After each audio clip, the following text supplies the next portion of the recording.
कासारगोडमधून एक धक्कादायक घटना समोर आली आहे. 26 डिसेंबर रोजी विवाहबंधनात अडकणार असलेल्या तरुण आणि तरुणीचा मृत्यू झाल्याने खळबळ उडाली आहे. विशेष म्हणजे दोघांचे मृतदेह वेगवेगळ्या ठिकाणी आढळून आले. 25 वर्षीय अनुश्री ही म्हैसूरमधील हुनसूर येथील स्टेट बँक ऑफ इंडियाच्या शाखेत काम करत होती. ती हुनसूरमधील भाड्याच्या घरात मृतावस्थेत आढळली. तिच्या मृत्यूची माहिती समोर आल्यानंतर तिचा होणारा पती अमल याचाही मृतदेह एर्नाकुलममध्ये आढळून आला. 26 वर्षीय अमल हा एर्नाकुलममधील स्टेट बँक ऑफ इंडियाच्या शाखेत कार्यरत होता. त्याचा मृतदेह रेल्वे स्टेशनजवळील एका हॉटेलच्या खोलीत आढळून आला.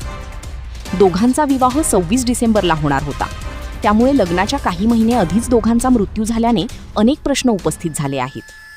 मिळालेल्या माहितीनुसार मृत्यूपूर्वी अनुश्रीने अमलला व्हिडिओ कॉल केला होता.